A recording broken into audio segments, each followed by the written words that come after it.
ہم چٹانوں کی وادی سے دوسری طرف یعنی اس طرف جہاں جنگل نہیں تھا بلکہ بھوری ریت کے پہاڑ پھیلے ہوئے تھے اور ایسے کہ نگاہوں کی حد تک ختم نہ ہوں، اور جب سورج چمکے تو اتنے گرم کہ اگر ان پر سے گزر جاؤ تو سمجھو ساری کھال جل جائے، لیکن جو ہی سورج چھپے تو برف کی طرح ٹھنڈے اور ایسے کہ ان پر چلتے ہوئے نئی زندگی حاصل ہو۔ اور ویسے تو ہم اس طرف کبھی مجبوری کی حالت میں ہی رخ کرتے تھے، کیونکہ ریت کے دوسرے پار بھی ہمارے لیے کچھ نہیں تھا۔ بس کبھی کبھی ایسے بھورے کیڑے مکوڑے نظر آ جاتے جن کی بے شمار ٹانگیں ہوتی ہیں اور جو کھانے میں لذت رکھتے ہیں، لیکن ایسا ہم اس وقت کرتے تھے جب آسمان پر چاند چمک رہا ہوتا تھا اور امبینا کو یہ ٹھنڈی رات چاند کی پیلی روشنی میں بڑی ہی اچھی لگتی تھی۔ وہ کہتی تھی کہ کاش چاند کا سنہرا رنگ میرے بدن کی زینت بن جائے اور میں چاند کی رنگت میں رنگ جاؤں تو کیسی لگوں۔ اور یہ سچ ہے کہ امینا بہت ہی خوبصورت تھی، بچپن ہی سے وہ مجھے اچھی لگتی تھی، اور میں یہ سوچتا تھا کہ کہیں زندگی کے کسی لمحے ایسا نہ ہو کہ امینا کہیں دور نکل جائے اور میں اسے تلاش نہ کر پاؤں۔ ایسا اگر ہوتا تو میں نہیں جانتا کہ میرے لیے جینا کتنا مشکل ہو جاتا، اور میں نے امینا سے کہا بھی تھا، تو نے سنا امینا، کیا اگر تو کبھی مجھ سے جدا ہو گئی تو میں صرف ایک کام کروں گا۔ کیا کام کرو گے؟ سورج کی گرم روشنی میں ریت کے میدان میں نکل جاؤں گا اور اس وقت تک سفر کرتا رہوں گا جب تک میرا جلستا ہوا بدن پانی نہ چھوڑنے لگے اور اس سے زخموں کا پانی نہ ابلنے لگے، اور پھر میں سکڑ کر بہت چھوٹا ہو جاؤں گا اور زندگی ختم ہو جائے گی۔ یہ ہوگا۔ امبینا کی آنکھیں خوف سے بھر جاتی اور وہ اپنا پھن میرے پھن پہ رکھ کر کہتی، خبردار، دوبارہ ایسی بھیانک بات کبھی نہ کہنا۔ اگر کبھی ایسا ہو بھی جائے تو میں بھی تجھ سے زیادہ فاصلے پر نہیں ہوں گی، تیرے پیچھے پیچھے ہی میں ریت کے اس میدان میں سورج کی روشنی میں گزر جاؤں گی۔ تو اس وقت جب تیرا بدن سکڑا ہوا کہیں پڑا ہوگا تو میرے بدن کا فاصلہ بھی تجھ سے زیادہ دور نہ ہوگا۔ یہ میں نے تجھے بتا دیا ہے، تو پھر ہم ایک دوسرے سے دور کیوں ہوں؟ تو کہتا کون ہے؟ امینا غصیلی نگاہوں سے مجھے دیکھ کر کہتی، اور بات ختم ہو جاتی۔ یہ الجھن ہمارے لیے مشکل بنی ہوئی تھی کہ آخر جوانی کیا چیز ہوتی ہے، اور یہ بھی اچھی بات تھی کہ حشالہ کی تلاش میں ریت کے میدان سے گزرتے ہوئے آخری راتوں کا چاند ابھر آیا تھا، اور ہم نے یہ طے کر لیا تھا کہ اگر حشالہ کی تلاش میں ہمیں دیر ہوئی تو سنہرے میدان کی دوسری طرف ان پہاڑی چٹانوں کے سوراخوں میں گھس جائیں گے اور دن کی روشنی وہیں بسر کریں گے۔ ہاں، اگر حشالہ ہمیں جلدی مل گیا تو اس سے پوچھیں گے اور بات ختم ہو جائے گی۔ تو پھر یوں ہوا کہ ہم چل پڑے تھے اور بھوری ریت پر حشالہ کے بدن کی لکیریں تلاش کرتے ہوئے وہاں پہنچ گئے تھے جہاں وہ پھن اٹھائے بیٹھا ہوا کسی سوچ میں غرق تھا۔ ہمیں دیکھ کر وہ زور سے پھنکارا اور ہم سر جھکائے اس کے سامنے کھڑے ہو گئے۔ اس نے غصے سے کہا، بے وقوفو، تمہارا دماغ خراب ہے جو اس طرف نکل آئے ہو۔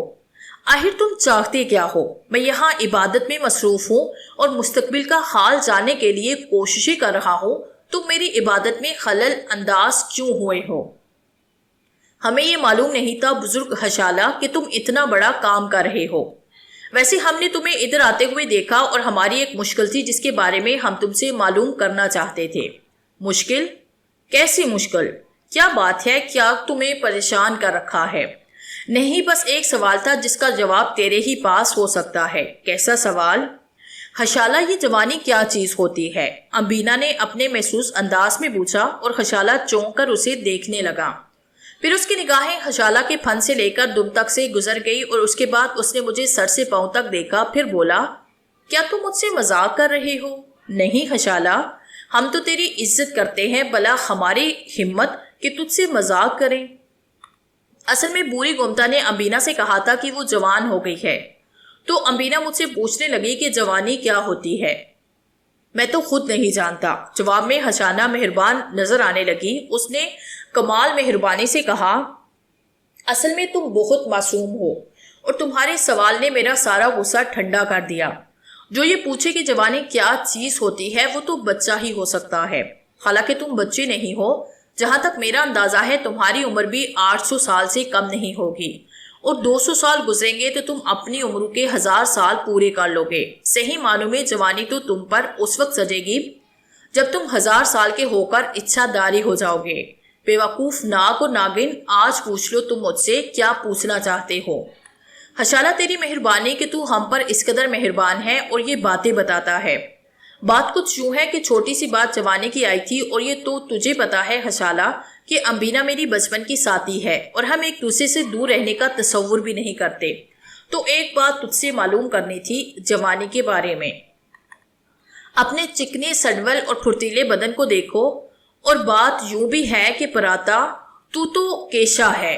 کیشا اس ناگ کو کہتے ہیں جو دوسرے تمام ناگوں سے لمبا اور خوبصورت ہوتا ہے۔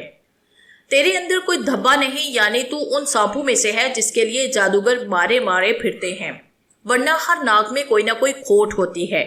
بہت سے ناگ جادوگر تجھے پا کر اپنا جادو مکمل کر سکتے ہیں، اور یہ تو اچھا ہی ہوا کہ تو نے مجھ سے اپنے بارے میں معلوم کر لیا، اور تو ہوشیار رہے گا ان جادوگر سے۔ اور امبینا، یہ تو تیری ذمہ داری ہے کہ جب یہ کسی ایسی جگہ ہو جہاں جادوگر ناگ اس پر قابو پا سکے اور یہ ان سے مقابلہ کر کے انہیں ہلاک نہ کر دے، تو اس کی نگرانی کر۔ تو سمجھ رہی ہے نا، یہ تیرا ناگ ہے اور تو اس کی ناگن۔ سمجھ رہی ہے یہ بات؟ اور اچھی طرح غور کر لے، اور اب تو سن پراتا کہ امبینا ناگنوں میں سے سب سے حسین ناگن ہے، اور تم دونوں ہی ایک دوسرے کے لیے ہو، اور تمہیں نئے جہان ملیں گے۔ ہم نے فیصلے کیے اور سفر کے منصوبے بنا کر چل پڑے کہ جنگلوں کے اتنے حصے کا سفر کریں گے کہ واپسی میں دقت نہ ہو۔ ویسے بھی ہم نے اپنی اس وادی سے ایک محسوس فاصلے تک علاقہ ہی دیکھا تھا، اور اس کے آگے کے بارے میں ہماری معلومات نہیں تھی۔ چنانچہ تھوڑا سا معلومات میں اضافہ ہی ہو جائے تو بہتر ہے۔ غرض یہ کہ امبینا تو ہمیشہ ہی میرے ساتھ ہوا کرتی تھی، چاہے صورتحال کیسی بھی ہو اور کچھ بھی ہو۔ تو ہم سفر کرتے رہے اور بہت دور تک سفر اختیار کیا تھا ہم نے۔ بہت سی نئی چیزیں ہماری نگاہوں کے سامنے آئی تھی۔ جنگل میں رہنے والے نت نئے عجیب و غریب جانور، کچھ درختوں کی بلندیوں پر چھلانگیں لگاتے ہوئے، کچھ زمین پر ہماری طرح رینگتے ہوئے، لیکن بہت سے ایسے جنہیں ہم نے پہلے کہیں نہ دیکھا تھا۔ ہاتھی، شیر، گینڈے، چیتے وغیرہ تو ہمارے قرب و جواد میں موجود تھے، اور کتنی ہی بار ہم انہیں دیکھ چکے تھے۔ ہمارا اور ان کا کوئی ایسا مسئلہ نہیں تھا جو پریشان کن ہو اور ان سے ہمارا جھگڑا ہو جائے۔ لیکن بہرحال ہمیں چونکہ اب ایک نئی زندگی کی تلاش تھی، اس لیے ہم اپنے مستقبل پر غور کر رہے تھے اور ایک ایک شکل کو دیکھ رہے تھے۔ اور اس دن اس وسیع و عریض گھنے اور چوڑے درختوں کی شاخوں پر لٹکے ہوئے ہم لوگ باتیں کر رہے تھے کہ ہم نے دور سے شیروں کا ایک جوڑا دیکھا اور ہماری توجہ ان کی جانب مبذول ہو گئی۔ شیر کا سر بہت ہی بڑا تھا اور وہ بڑا لمبا چوڑا نظر آ رہا تھا۔ امبینا پسندیدہ لہجے میں بولی، کتنا خوبصورت جوڑا ہے، کیوں نہ ہم لوگ شیر کا روپ دھار لیں؟ کیسا رہے گا؟ ابھی امبینا نے اپنا جملہ پورا بھی نہیں کیا تھا کہ اچانک ایک ہاتھی کی چنگار سنائی دی۔ ایسی زبردست چنگار تھی کہ زمین کانپتی محسوس ہوئی تھی، لیکن ہم نے شیروں کو دیکھا کہ وہ اس چنگار کو خاطر میں نہ لائے تھے۔ انہوں نے ہاتھی کو دیکھ لیا جو اپنی سونڈ اٹھائے شیروں کی طرف بڑا چلا رہا تھا۔ شیروں کے جوڑے نے آپس میں مشورہ کر کے شاید کوئی فیصلہ کیا تھا، اور اس فیصلے کے تک دونوں ایک دوسرے سے تھوڑے تھوڑے دور ہو گئے تھے۔ جیسے ہی ہاتھی سامنے آیا، شیرنی نے ہاتھ پر چھلانگ لگائی اور ہاتھی کی سونڈ پر پنجہ مارا۔ شیر نے ایک چکر کاٹا اور چھلانگ لگا کر ہاتھی کی پشت پر چڑھ گیا۔ اب کیفیت یہ تھی کہ شیر کے پنجے ہاتھی کے بدن میں گڑے ہوئے تھے، اور ہاتھی نے پشت پر جمے ہوئے شیر کو سونڈ سے پکڑنے کی کوشش شروع کر دی، مگر شیرنی نے دوبارہ ہاتھی کو سونڈ پر حملہ کیا، اور اندازہ یہ ہو رہا تھا کہ اب یہ دونوں ہاتھی پر قابو پا لیں گے۔ در حقیقت ہاتھی اب بری طرح پریشان نظر آ رہا تھا۔ اس کی خوفناک چنگاریں اور شیروں کی ہیبت ناک آوازیں ہم سن رہے تھے۔ درختوں پر موجود پرندے گھبرا کر اپنے آشیانوں سے نکل پڑے تھے اور آسمان پر اڑنے لگے تھے۔ ہاتھی اور شیروں کے جوڑے کی ہولناک آوازیں فضا میں ابھر رہی تھی۔ دونوں کے دونوں طرح طرح کے داؤ پیچ استعمال کر رہے تھے، لیکن مجھے یہ اندازہ ہو رہا تھا کہ ہاتھی خوفزدہ ہو گیا ہے، جبکہ شیر دھار ضرور رہے تھے، لیکن ایسے نپے تلے حملے کر رہے تھے کہ ہاتھی ان پر قابو پانے میں کامیاب نہ ہو رہا تھا، اور شاید زخمی ہو گیا تھا۔ کئی بار اس نے بڑی کامیابی کے ساتھ شیروں کو اپنی سونڈ میں لپیٹ کر زمین پہ پٹکا، اور شیر بھی شدید زخمی ہو گئے، لیکن دونوں کو ان کوششوں میں مصروف تھے کہ ہاتھی کو زمین پر گرا لے، اور آخرکار انہوں نے یہ عمل کر ہی ڈالا۔ حالانکہ وہ خود بھی شدید زخمی ہو چکے تھے، لیکن انہیں اندازہ ہو رہا تھا کہ وہ ہاتھی پر قابو پانے میں کامیاب ہو گئے ہیں۔ انہوں نے یہ واقعی ہی کر ڈالا تھا۔ ہاتھی آہستہ آہستہ زمین پر لیٹ گیا تھا، اور پھر شاید اس نے زندگی کھو دی تھی۔ ہاتھی کی موت کے بعد شیروں نے یہ اندازہ لگایا کہ دشمن ختم ہو گیا ہے یا نہیں۔ پھر تھوڑے فاصلے پر بیٹھ کر گرجنے لگے، اور جب انہیں یقین ہو گیا کہ ہاتھی اب زندہ نہیں ہے، تو لنگڑاتے ہوئے ایک سمت چل پڑے اور بڑی تیز رفتاری سے آگے بڑھ کر جھاڑیوں میں گم ہو گئے۔ ہاتھی کی لاش ہمارے سامنے پڑی تھی۔ شیروں نے اسے بری طرح چیر پھاڑ دیا تھا۔ اس کے دونوں کان اپنی جگہ سے غائب ہو چکے تھے۔ ادھرے ہوئے پیڑ سے آنتیں نکل کر چاروں طرف بکھر گئی تھی۔ بہرحال یہ حادثہ وحشت ناک منظر تھا، لیکن جنگلوں میں ایسے مناظر عام ہوتے ہیں۔ البتہ امبینا نے کہا، اگر تمہیں ان دونوں میں سے کسی کا جسم اختیار کرنے کا موقع مل جائے تو تم کون سا جسم اختیار کرو گے؟ ہاتھی جس انداز میں لڑ رہا تھا اس میں بے وقوفی کا عنصر نمایاں تھا۔ اگر وہ ابتدا ہی سے شیر اور شیرنی پر نگاہ رکھتا تو زیادہ بہتر ہوتا، کیونکہ وہ ان سے کہیں زیادہ طاقتور تھا۔ مطلب یہ کہ اگر مجھے میری پسند کی زندگی اختیار کرنے کا موقع ملا تو میں ہاتھی کا جسم اپنے لیے حاصل کروں گا، تاکہ میں ایک انتہائی طاقتور جاندار۔ میں تمہیں اس سے منع کروں گی، امبینا نے اس کی بات کاٹ کر کہا۔ کیوں؟ موٹا بڈھا اور بے ڈنگا جسم، موٹے موٹے ہاتھ پاؤں، سست رفتاری سے جنگل میں سفر کرنے والا، جبکہ میری دوسری جانب شیر اور شیرنی کو دیکھا کیسے کلانچی بڑھتے ہیں اور کس برق رفتاری سے دوڑتے ہیں۔ میں نے امبینا سے اتفاق نہیں کیا۔ میں نے کہا، مگر تم یہ نہیں دیکھتی امبینا کہ وہ طاقتور کتنا ہوتا ہے؟ بھلا کس میں مجال ہے کہ درختوں کو جڑوں سے اکھاڑ کر پھینک دے؟ بہرحال یہ تو ابھی بات کی بات ہے، دیکھیں گے، سوچیں گے، لیکن میں شیرنی بننا ہی پسند کروں گی۔ تم جس طرح سے مناسب سمجھو۔ میں نے کہا ہے نا، ابھی تو اس میں وقت ہے۔ اور وقت گزرتا رہا۔ ہم نے جنگل میں بہت سے جانور دیکھے، ہر ایک کی اپنی اپنی الگ الگ حیثیت تھی۔ پھر یوں ہوا کہ وقت بہت سا بیت گیا۔ ایک دن جب میں امبینا کے پاس پہنچا تو وہ بڑی پریشان بیٹھی تھی۔ میں نے اسے اس کی پریشانی کی وجہ پوچھی تو وہ کہنے لگی، یہاں میرے پھن کے نچلے حصے میں گردن کے پاس ایک عجیب سی تکلیف کا احساس ہوتا ہے، اور دیکھو یہ حصہ کس طرح پھول سا گیا ہے۔ ارے ہاں واقعی، مگر تعجب کی بات یہ ہے کہ یہ تکلیف تو ہم دونوں کو ایک ساتھ محسوس ہوئی۔ کیا مطلب؟ شاید میں بھی تمہیں یہی بتانے آیا تھا کہ میری گردن کے پاس بھی ایسی ہی تکلیف ہے۔ واقعی تمہاری کیفیت تو میرے جیسی ہی ہو رہی ہے۔ یہ کوئی ایسی بیماری تو نہیں جو کسی خاص جانور کے کھا لینے سے بیدار ہوئی ہو؟ پتہ نہیں، ہم نے جنگل میں ایسے کیڑے مکوڑے بھی نہیں کھائے جو ہمیں یہ نقصان پہنچا سکے۔ میرا تو خیال ہے کہ ہم جلدی سے گومتا کے پاس چلے۔ گومتا ہر مشکل کا حل ہوتی ہے، اور ہشالہ بھی، لیکن ہشالہ کے پاس پہنچنے کے لیے ہمیں ریت کے ٹیلوں کو عبور کرنا ہوگا، اور ابھی دن کی روشنی میں یہ ممکن نہیں، جبکہ گومتا ہمارے پاس ہی موجود ہے۔ تو آؤ چلیں۔ اور ہم گومتا کے پاس پہنچ گئے۔ بوڑھی گومتا کنڈلی مارے بیٹھی ہوئی اونگ رہی تھی۔ عمر اس پر بہت زیادہ اثر انداز تھی، اور ویسے بھی وہ ہزاروں سال کی عمر رکھتی تھی، لیکن ہماری آہٹ پر اس نے آنکھیں کھولی اور ہمیں دیکھنے لگی۔ تب امبینا نے مجھ سے پہلے اسے اپنی تکلیف بتائی، اور گومتا تیز نگاہ سے اس کا جائزہ لینے لگی۔ پھر میں نے کہا، گومتا میری کیفیت بھی اس سے مختلف نہیں، اور تم جیسے بیوقوف میں نے دوسرے نہیں دیکھے، وہ بولی۔ اس کی آواز میں شوخی تھی، جیسے ہمارے یہ تکلیف نہ ہو بلکہ کوئی مذاق ہو جس پر ہنسا جائے۔ تو میں نے کہا، لیکن گومتا مجھے تو شدید تکلیف ہے، اس میں بھلا بے وقوفی کی کیا بات ہے؟ تم دونوں اب بالغ ہو چکے ہو۔ بالغ؟ ہاں بالکل، ہم سمجھے نہیں۔ بڑے ہو گئے ہو تم دونوں، تمہاری زندگی کے 1000 سال پورے ہو گئے ہیں۔ تم نے تو کبھی شاید دنوں کا حساب بھی نہ رکھا ہوگا، چاند سورج چاند کبھی غور بھی نہ کیا ہوگا تم نے، لیکن ہم بزرگ لوگ بہر طور ان تمام حقیقتوں سے آشنا ہوتے ہیں۔ مگر یہ 1000 سال اگر پورے ہو بھی گئے تو ہم اس تکلیف کا شکار کیسے ہیں؟ یہ تکلیف نہیں، تمہاری گردنوں میں مکمل ہو جانے والے منکے ہیں۔ منکے؟ ہاں، گومتا رات کی تنہائی میں سب کے سامنے نہیں، بالکل تنہائی کی بات کر رہی تھی۔ اپنے حلق سے ایک منکا اگلنے کی کوشش کرنا اور پھر تماشا دیکھنا، اور تم بھی الگ سے۔ اور میری بات کو غور سے سنو، ایک دوسرے کے سامنے ایسا کرنے کی کوشش نہ کرنا، کم از کم پہلی بار تو ایسا نہیں کرنا، کیونکہ اپنا جادو اپنے ساتھ ہوتا ہے۔ ہم دونوں حیرانی سے ایک دوسرے کی صورت دیکھنے لگے تھے۔ بہرحال گومتا دانا تھی اور اس کی بات کبھی غلط نہیں ہوتی تھی۔ میں امبینا کے بارے میں تو نہیں جانتا تھا، لیکن تنہائی میں ایسی جگہ جہاں بہت سی چٹانیں ایک دوسرے سے سر جوڑے کھڑی ہوئی تھی اور ان کے درمیان ایک صاف شفاف جگہ بنی ہوئی تھی، میں نے اپنے حلق سے وہ منکا اگلنے کی کوشش کی، اور جیسے ہی منکا میرے حلق سے باہر آیا، چٹانوں کے درمیان تیز روشنی پھیل گئی۔